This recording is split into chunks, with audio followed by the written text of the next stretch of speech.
نے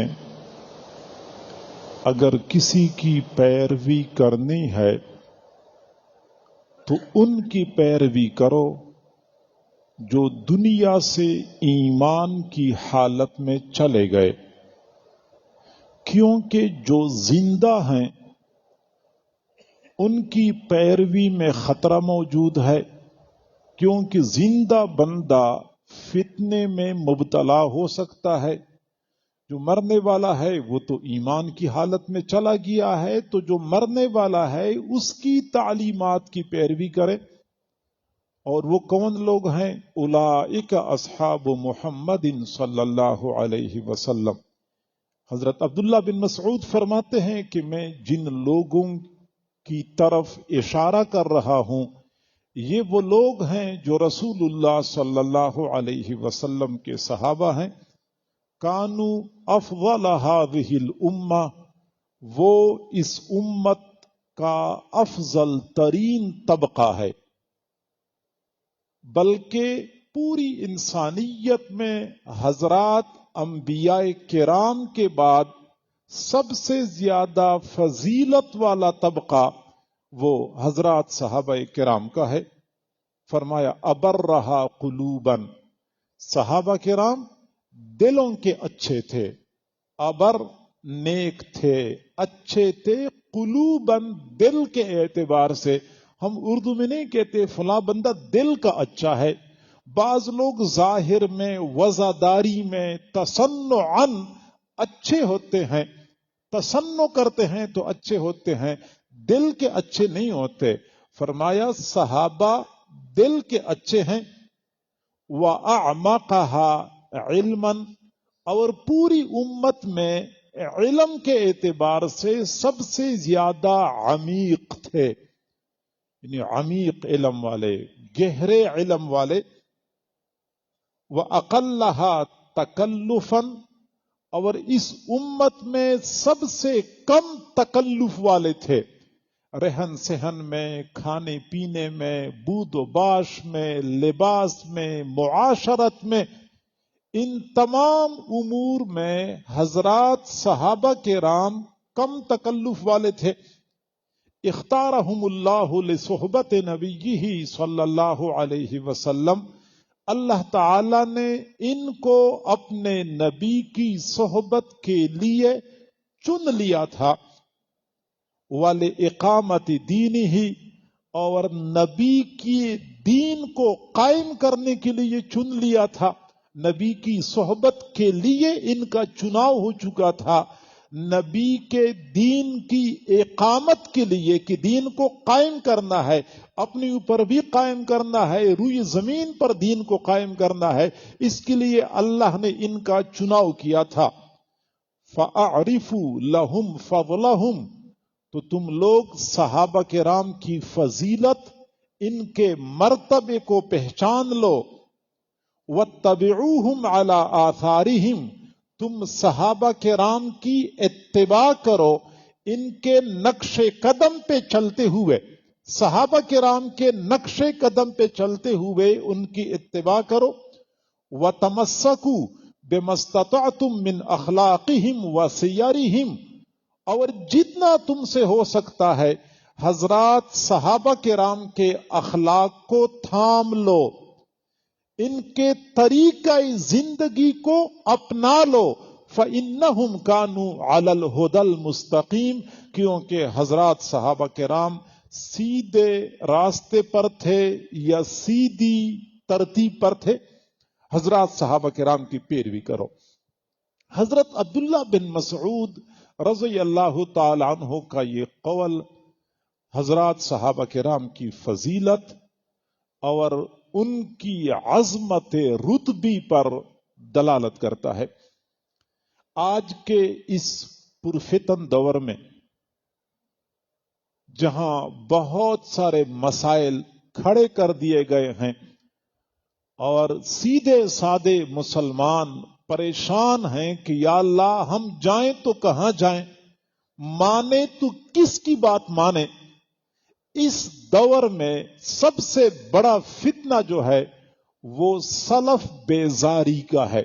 سلف بیزاری اکابر سے بیزار ہونا، لوگوں کو اپنے بڑوں کے بارے میں بدگمان کر دیا جائے، علماء کے بارے میں، ائمہ فقہا کے بارے میں، مشائخ صوفیاء کے بارے میں لوگوں کے دل و دماغ میں بدگمانی ڈال دی جائے۔ فائدہ کیا ہوگا کہ جب ایک مرتبہ ان لوگوں کو اپنے بڑوں سے کاٹ دیا جائے، پھر اس کے بعد یہ بیچارے کٹی ہوئی پتنگ کی مانند ہوتے ہیں، تو جس نے پکڑ لیا اسی کا ہو جاتا ہے۔ لہذا پہلا وار یہ لوگ یہ کرتے ہیں کہ ان کو اپنے اکابر سے، اسلاف سے کاٹتے ہیں، اور یہ معاملہ صرف فقہا، مشائخ صوفیاء پر نہیں رکتا، بلکہ حضرات صحابہ کرام تک جا پہنچتا ہے۔ چنانچہ حضرات صحابہ کرام کے بارے میں آج کئی سارے لوگ ایسے ہیں کہ ایسی بے دھڑک زبان درازی کرتے ہیں اور بغیر کسی تردد کے حضرات صحابہ کرام کے بارے میں کھلے عام اپنے مکروہ اور ناپاک نظریات کا اظہار کرتے ہیں، اور اس کا نتیجہ یہ نکلتا ہے کہ کئی مرتبہ ہمارے سادہ لوح مسلمان واقعی متاثر ہو جاتے ہیں کہ شاید یہ بندہ بالکل ٹھیک کہہ رہا ہے، کیونکہ ان کے کہنے کا انداز، ان کے بولنے کا انداز ایسے ہوتا ہے کہ لوگوں کو متاثر کر دیتا ہے۔ سوشل میڈیا پہ جہاں بڑے مسائل بنے ہیں، وہاں ایک یہ مسئلہ بھی بنا ہے۔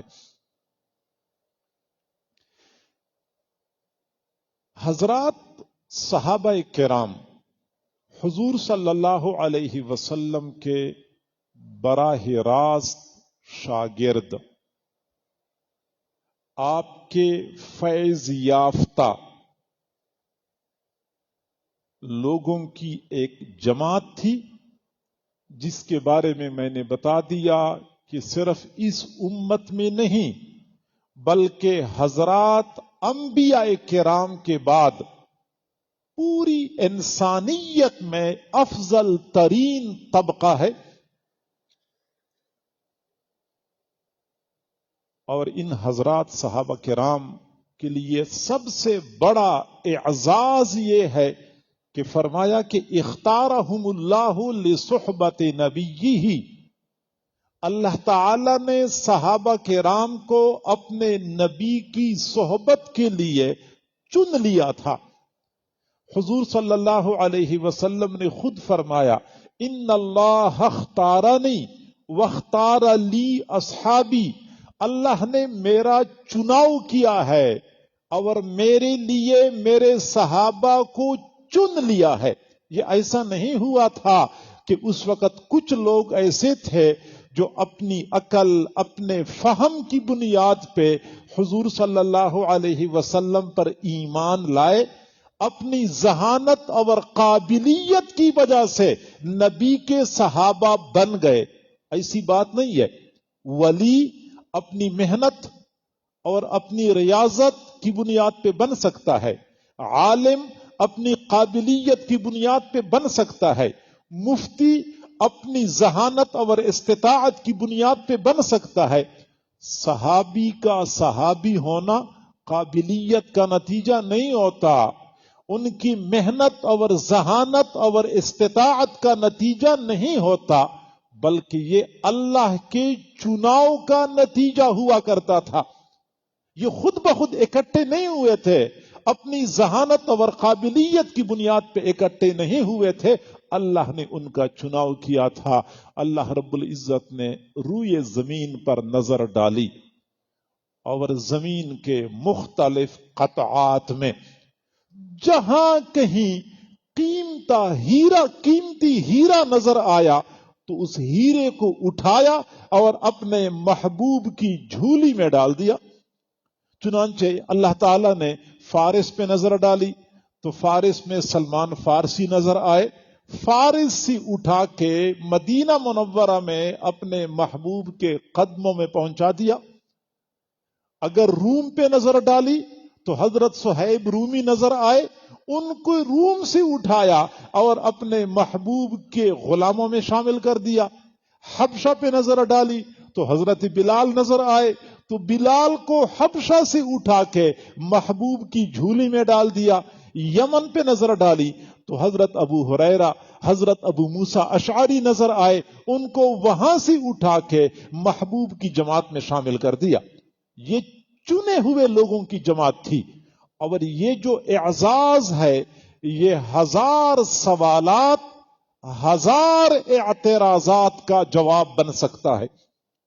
یہ جو اعزاز ہے کہ اللہ نے ان کا چناؤ کیا تھا.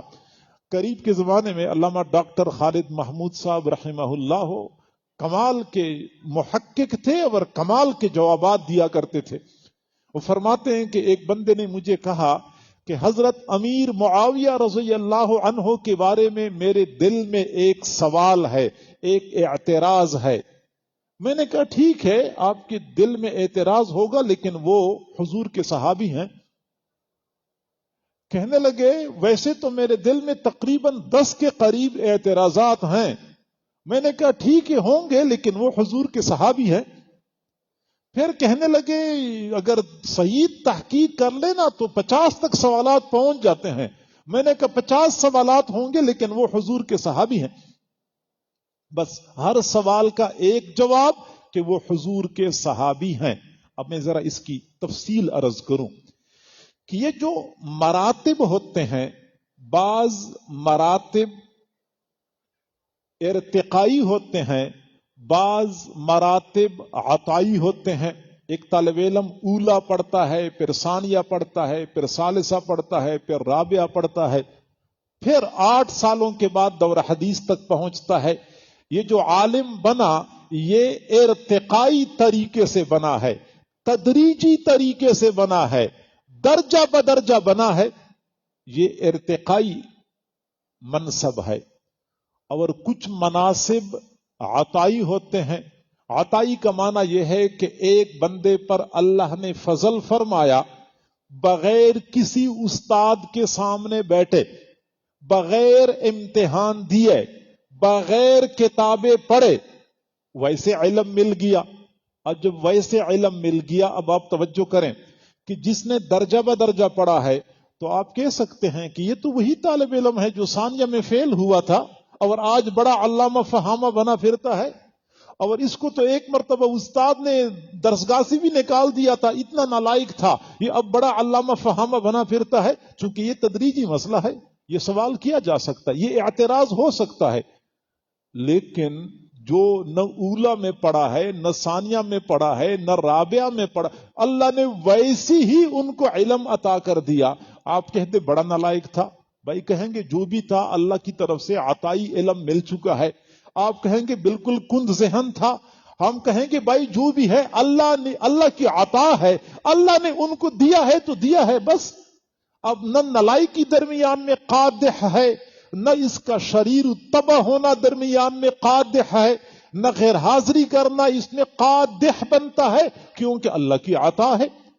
بالکل یہ ایک اچھا جواب ہے کہ آپ جو کچھ بھی کہیں یہ اللہ کا چناؤ ہے.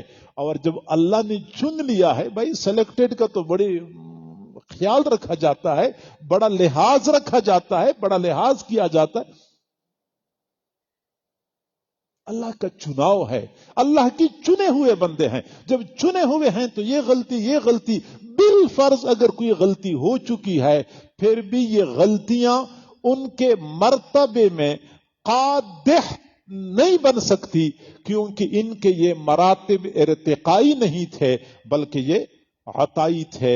اور جب اللہ کی عطا ہو جاتی ہے تو یہ چھوٹی موٹی کمزوریاں اور غلطیاں ساری کی ساری مستور ہو جاتی ہیں.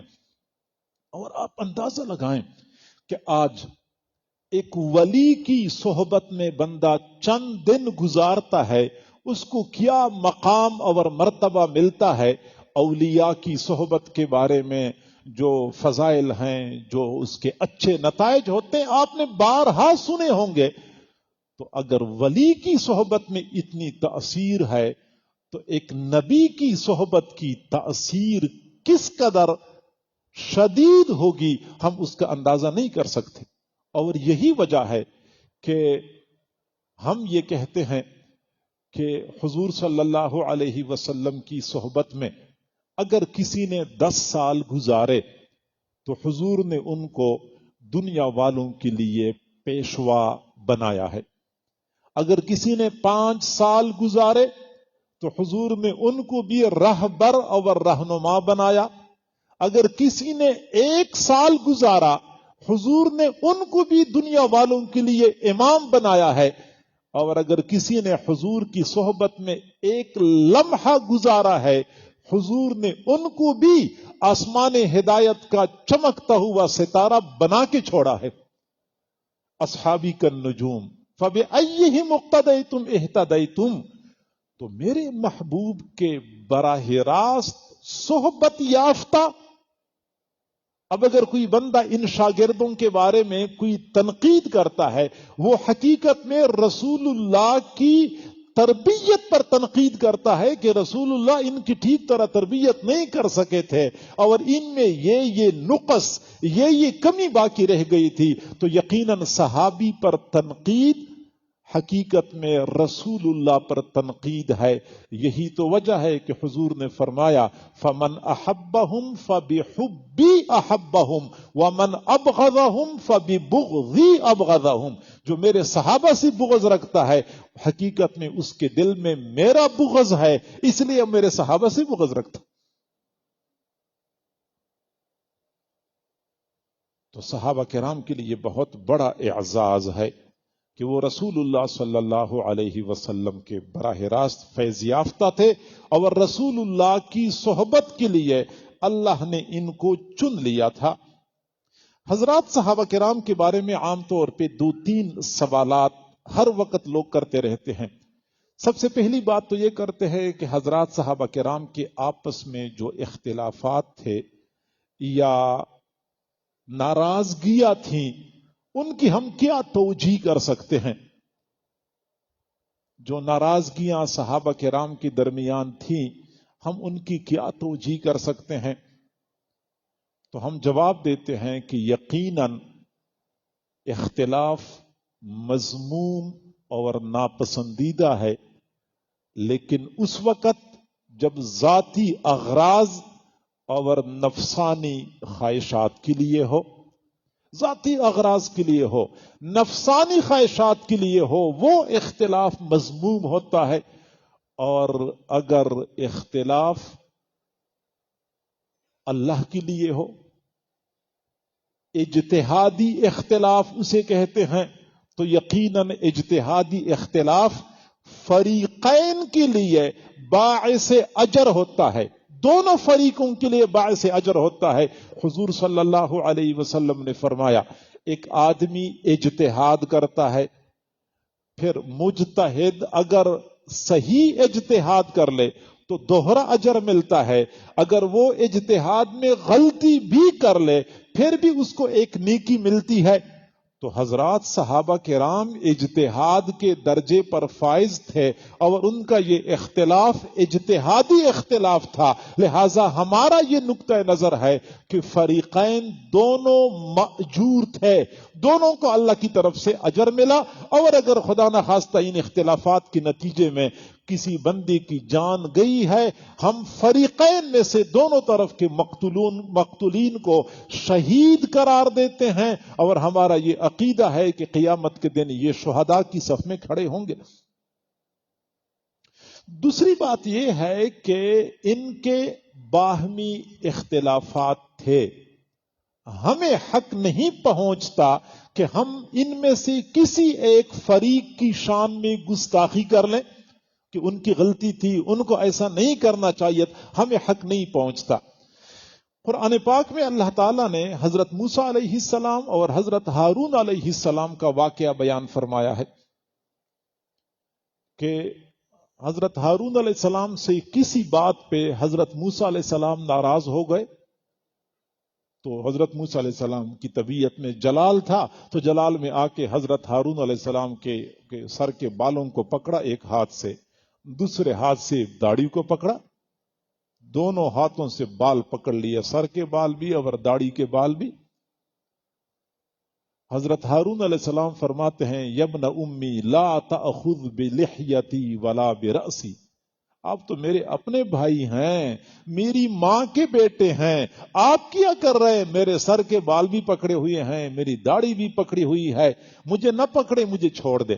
اب ایک اصول سمجھ لے کہ کسی بھی پیغمبر حضرت آدم علیہ السلام سے لے کر حضور صلی اللہ علیہ وسلم تک کسی بھی پیغمبر کے ایک بال کو حقارت کی نظر سے دیکھنا کفر ہے، بغیر کسی شک کے پیغمبر کے ایک بال کو حقارت کی نظر سے دیکھنا کفر ہے۔ پھر زندہ پیغمبر کے بال کو پکڑنا اور اس کو جھٹکے دینا اور ہلانا، اس کو آپ کیا سمجھیں گے؟ لیکن اگر ہارون علیہ السلام کے ان بالوں کو حضرت موسیٰ علیہ السلام نے پکڑا ہے تو کوئی بندہ نہیں کہتا نعوذ باللہ کہ حضرت موسیٰ علیہ السلام نے تو کفر کا ارتکاب کر لیا، ایک پیغمبر کی داڑھی کو پکڑا، ایک پیغمبر کے سر کے بالوں کو پکڑا، کوئی نہیں کہتا۔ کیوں نہیں کہتے؟ کیونکہ حضرت ہارون علیہ السلام پیغمبر، تو حضرت موسیٰ علیہ السلام بھی پیغمبر، اور پیغمبر کے ساتھ اس طرح کا معاملہ کر رہا تھا، یہ اور نوعیت کا مسئلہ ہے۔ ایک عام بندہ کسی پیغمبر کے بالوں کو حقارت کی نظر سے دیکھے تو مجھے بھی کفر ہے۔ اسی طریقے سے ایک صحابی دوسرے صحابی کے ساتھ اختلاف کرتے ہیں تو وہ آپس میں ایک دوسرے کے ساتھ اختلاف کرتے ہیں، حق رکھتے ہیں، لیکن ہم میں سے کسی بندے کو حق نہیں پہنچتا کہ ہم اس اختلاف کی بنیاد پہ کسی صحابی کے بارے میں زبان درازی کریں۔ مدرسے کے استاد ہوتے ہیں، اگر خدا نہ خواستہ استادوں کے درمیان آپس میں ناراضگی ہوتی ہے تو دو استاد، ایک استاد اگلے استاد کے ساتھ ناراضگی اختیار کر سکتا ہے، اختلاف کر سکتا ہے، لیکن شاگردوں کو تو حق نہیں پہنچتا کہ اسی اختلاف کی بنیاد پہ ایک استاد کے بارے میں غلط تاثر قائم کر دیں۔ شاگردوں کو یہ حق کس نے دیا ہے؟ بالکل یہی مثال ہے کہ حضرات صحابہ کرام کے بارے میں ہمیں حق نہیں پہنچتا کہ ہم کسی ایک جانب کے بارے میں اپنی رائے زنی کر دیں اور ان کو عتاب کا مورد بنائیں۔ اور تیسری بات یہ کہ ہم کئی مرتبہ یہ تبصرے شروع کر دیتے ہیں کہ ان میں سے کون صحیح تھا کون غلط تھا۔ مجھ سے ایک مرتبہ کسی نے پوچھا تو میں نے کہا کہ واہ، 14 صدیاں پہلے حضرات صحابہ کرام کے درمیان کچھ باتیں ہوئی تھی، اب آج ہم بیٹھ کے فیصلہ کرنے والے بن جائیں کہ بھائی آپ کی غلطی ہے اور آپ صحیح ہیں؟ ہمارا تو علم اتنا ہے، ہمارا فہم، ہماری فراست اتنی ہے کہ 5 مرلے کے ایک چھوٹے سے مکان میں ایک آدمی کی والدہ اور اس کی بیوی آپس میں جھگڑ رہی ہوتی ہیں، اور اس آدمی کے سامنے جھگڑا چل رہا ہوتا ہے، اس آدمی کے لیے یہ فیصلہ کرنا دشوار ہے کہ میری والدہ کی غلطی ہے یا میری بیوی کی غلطی ہے۔ اس کی آنکھوں کے سامنے جھگڑا ہو رہا ہوتا ہے، اس کے لیے فیصلہ کرنا دشوار ہے، اور یہاں سے بیٹھ کے 14 صدیاں پہلے کے واقعات کے بارے میں فیصل بن جاتے ہیں کہ بھائی اس کی یہ غلطی کی ہے اور اس نے یہ غلطی کی ہے۔ بھائی اپنے گھر کی خبر لے لو، ذرا گھر کا فیصلہ تو کر لو نا کہ اس میں غلطی کس کی ہے۔ اور حضرات صحابہ کرام کے بارے میں دوسری بات جو عام طور پہ زبان زد عام ہے کہ خاص طور پہ سیدنا صدیق اکبر رضی اللہ تعالیٰ عنہ نے اہل بیت کے ساتھ زیادتی کی تھی اور ان کو حضور صلی اللہ علیہ وسلم کی میراث میں سے حصہ نہیں دیا تھا۔ وہ باغ فدق کا واقعہ ہے کہ حضرت فاطمہ نے مطالبہ کیا تھا میرا حصہ مجھے دے دیا جائے، لیکن حضرت سیدنا صدیق اکبر نے وہ حصہ نہیں دیا تھا۔ تو دیکھیں، ایک بات تو یہ سمجھ لیں کہ یہ بات تو قطعی ہے کہ حضرت فاطمہ نے مطالبہ کیا تھا اور حضرت سیدنا صدیق اکبر نے حصہ نہیں دیا تھا، یہ بات تو پکی ہے، اس کو تو ہم بھی تسلیم کرتے ہیں۔ لیکن اس واقعے کو جو رنگ دیا جاتا ہے کہ حضرت فاطمہ رضی اللہ تعالی عنہا حضرت ابوبکر صدیق کے دروازے پہ کھڑی تھی اور پھر ان کو دھکے دے دے کے پیچھے ہٹا دیا گیا، اور جو تاریخی روایات کو بنیاد بنا کے اس واقعے کو سنسنی خیز بنایا جاتا ہے، یہ بات قابل نفرت ہے۔ سمجھ لیں کہ مؤرخین میں سے اکثر نے اپنی تاریخوں کو اس انداز سے مرتب کیا ہے تاکہ زیادہ سنسنی خیز ہوں، چونکہ مورخ کا کام یہی ہوتا ہے کہ اپنا نام بنانا ہوتا ہے۔ جس طرح کہ آج کل کے کئی سارے واعظین ہوتے ہیں، وہی واقعات اس انداز سے بیان کرتے ہیں تاکہ زیادہ لوگوں کو متوجہ کیا جائے۔ تو حضرات صحابہ کرام جیسی شخصیات کے بارے میں فقط مؤرخین کی تاریخی روایات کو بنیاد بنا کے کوئی اس طرح کی رائے قائم کرنا گمراہی کے سوا کچھ بھی نہیں ہے۔ ہمارے حضرت جی دامت برکاتہم العالیہ فرماتے ہیں کہ صحابہ کرام تاریخی شخصیات نہیں تھیں، قرآنی شخصیات تھیں۔ ان کو تاریخی حقائق کی روشنی میں نہ دیکھا کریں بلکہ قرآنی حقائق کی روشنی میں دیکھا کریں، پھر پتہ چلتا ہے کہ حضرات صحابہ کرام کا مقام اور مرتبہ کس قدر بلند تھا۔ تو فقط مورخین کی تواریخ کی بنیاد پہ ہم صحابہ کرام کے بارے میں کوئی رائے قائم کرتے ہیں، یہ نامناسب ہے۔ حضرات صحابہ کرام کو قرآن کی تحقیق کی روشنی میں دیکھا کریں۔ بہرحال میں نے یہ تو تسلیم کر لیا کہ حضرت ابوبکر صدیق نے حضرت فاطمہ کو یا حضرت علی کو وہ باغ میں سے یا حضور کی میراث میں سے حصہ نہیں دیا تھا۔ کیوں نہیں دیا تھا؟ اس کے بارے میں مشہور حدیث ہے جس پر حضرات صحابہ کرام کا اجماع بھی ہے کہ حضور نے فرمایا نحن معشر الانبیاء لا نورث ما ترکنا صدقۃ، ہم جو انبیاء کی جماعت ہیں ہماری میراث تقسیم نہیں ہوتی، اور ہم جو کچھ چھوڑتے ہیں وہ عامت المسلمین کے لیے صدقہ ہوگا، یہ خاص افراد کے درمیان تقسیم نہیں ہو سکتا۔ اس کی حکمت کیا ہے کہ سارے لوگوں کی میراث تقسیم ہوتی ہے، نبی کی میراث تقسیم کیوں نہیں ہوتی؟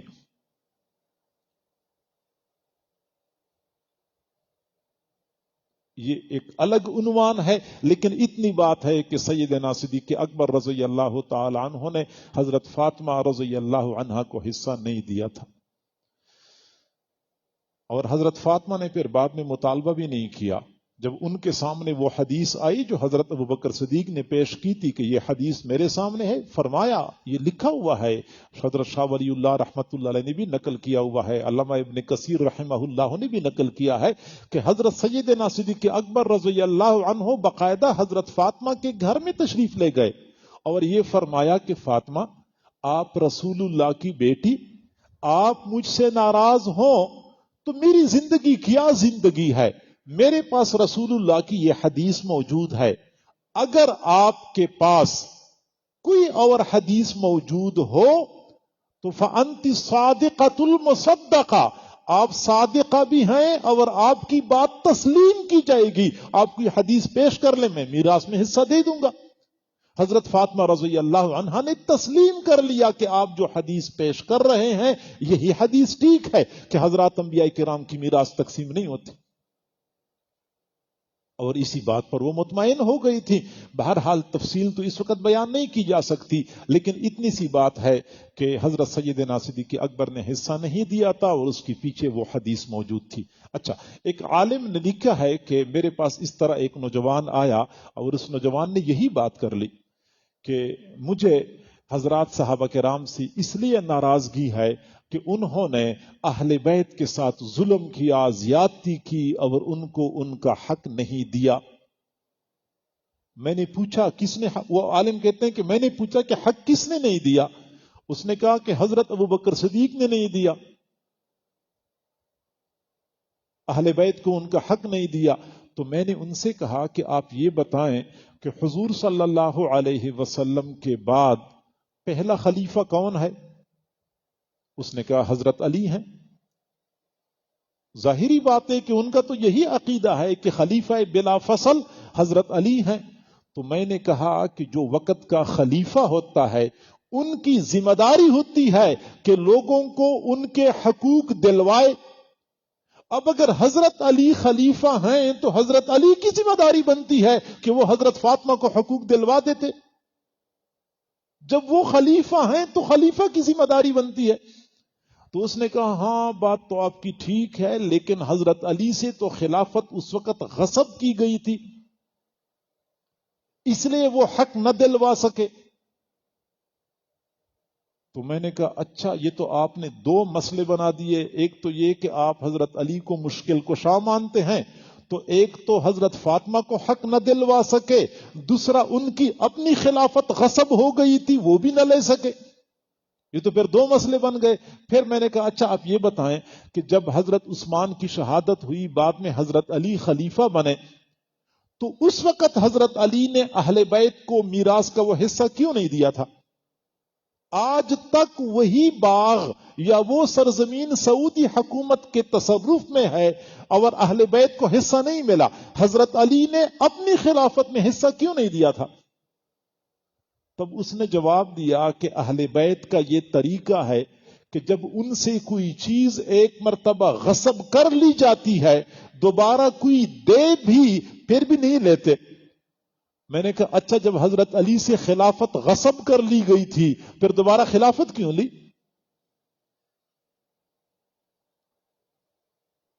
تو اصل جواب یہ ہے کہ حضرت ابوبکر صدیق نے جو فیصلہ کیا تھا اسی فیصلے پر سارے حضرات صحابہ کرام متفق، یہاں تک کہ اہل بیت بھی متفق تھے.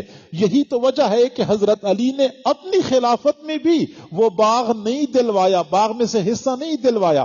بعد میں حضرت حسن کو خلافت مل گئی تھی، حضرت حسن نے بھی باغ میں سے وہ حصہ نہیں دلوایا تھا. معلوم ہوتا ہے کہ وہ لوگ مان چکے تھے کہ حضرت ابوبکر صدیق کا وہ فیصلہ صحیح ہے.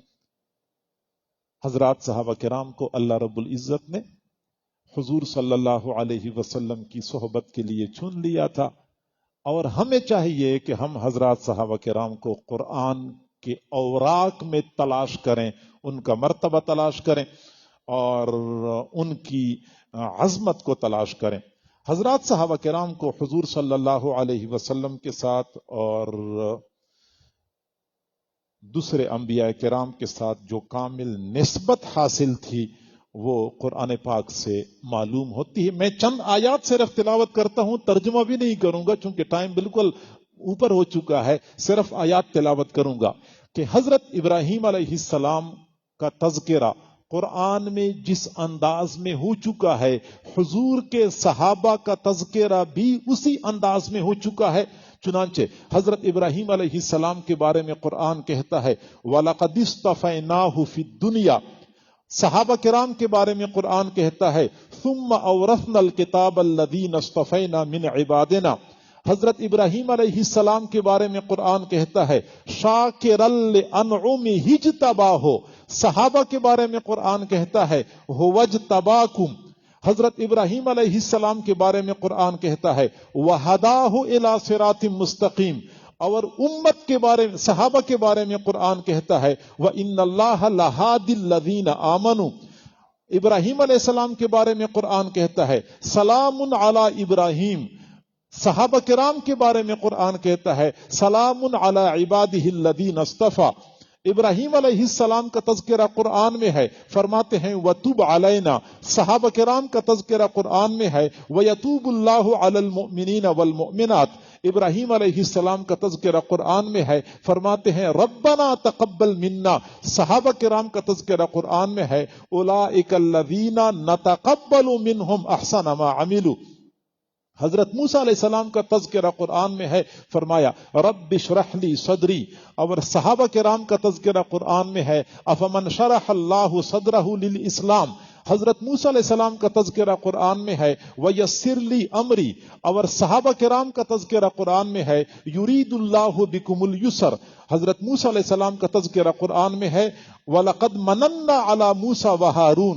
صحابہ کرام کا تذکرہ قرآن میں ہے لَقَدْ مَنَّ اللَّهُ عَلَى الْمُؤْمِنِينَ.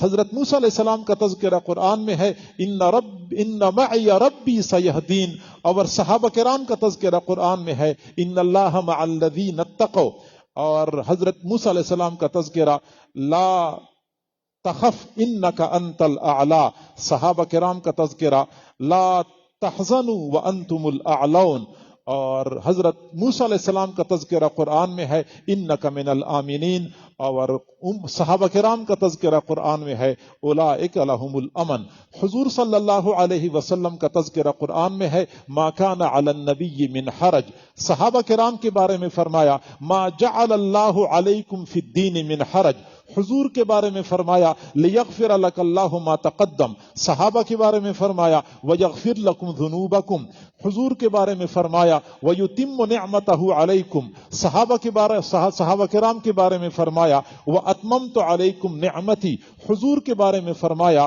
کہ وینصرک اللہ نصرا عزیزا، اور صحابہ کے بارے میں فرمایا لقد نصرکم اللہ ببدر وانتم اذلہ، اور حضور کے بارے میں فرمایا ولولا ان ثبتناک، اور صحابہ کے بارے میں فرمایا یثبت اللہ الذین آمنوا، حضور کے بارے میں فرمایا وجئنا بک علی ہؤلاء شہیدا، اور صحابہ کرام کے بارے میں فرمایا لتکونوا شہداء علی الناس، حضور کے بارے میں فرمایا ان اللہ وملائکتہ یصلون علی النبی، صحابہ کرام کے بارے میں فرمایا هو الذی یصلی علیکم وملائکتہ، صحابہ کرام حضور کے بارے میں فرمایا انا فتحنا لک فتحا مبینا، اور صحابہ کرام کے بارے میں فرمایا وَأَثَابَهُمْ فَتْحًا قَرِيبًا، اور حضور کے بارے میں فرمایا وَعَلَّمَكَ مَا لَمْ تَكُنْ تَعْلَمْ، اور صحابہ کے بارے میں فرمایا وَيُعَلِّمُكُمْ مَا لَمْ تَكُونُوا تَعْلَمُونَ، حضور کے بارے میں فرمایا وَمَا رَمَيْتَ إِذْ رَمَيْتَ وَلَكِنَّ اللَّهَ رَمَى، اور صحابہ کرام کے بارے میں فرمایا فَلَمْ تَقْتُلُوهُمْ وَلَكِنَّ اللَّهَ قَتَلَهُمْ۔ میں نے مختصراً عرض کیا ہے، آپ اندازہ لگا سکتے ہیں اہل علم حضرات کہ حضرات صحابہ کرام کو انبیاء کرام کے ساتھ کس قدر مناسبت حاصل تھی، اور قرآن عظیم الشان نے حضرات صحابہ کرام کا تذکرہ حضرات انبیاء کرام کے ساتھ کس قدر مناسبت کے ساتھ کیا ہے۔ معلوم ہوتا ہے کہ حضرات صحابہ کرام کی جماعت یہ وہ جماعت نہیں ہے جس کے بارے میں ہر بندہ منہ کھولے اور زبان درازی کرنا شروع کر دے، صحابہ کرام کا کارخانہ بلند ہے۔ اللہ تعالی ہمیں حق کو سمجھنے اور ماننے کی توفیق عطا فرمائے۔ جزاکم اللہ، آمین۔ الحمدللہ رب العالمین والعاقبۃ للمتقین والصلاۃ والسلام علی رسولہ محمد وآلہ واصحابہ اجمعین۔ کریم پروردگار تمام حضرات کا بیٹھنا سننا سنانا قبول و منظور فرما، ہم سب کو حضور صلی اللہ علیہ وسلم کے ساتھ صحابہ کرام کے ساتھ اپنے اکابر کے ساتھ سچی اور سچی محبت نصیب فرما، اور الہ العالمین معتکفین جتنے موجود ہیں سب کو ان کی محنتوں سے بڑھ کے اجر عطا فرما، خاص طور پہ خدمت والی جماعت کی خدمات کو شرف قبولیت نصیب فرما۔ پیارے پروردگار ان حضرات کو اپنا قرب اپنا وصل عطا فرما۔ جن احباب نے اعتکاف میں ہمارے ساتھ تعاون کیا ہے، مالی تعاون کیا ہے، جسمانی طور پہ خدمت سر انجام دے رہے ہیں، ان تمام حضرات کی خدمات کو قبول و منظور فرما۔ وصلی اللہ تعالی علی خیر خلقہ محمد وآلہ واصحابہ اجمعین، آمین برحمتہ۔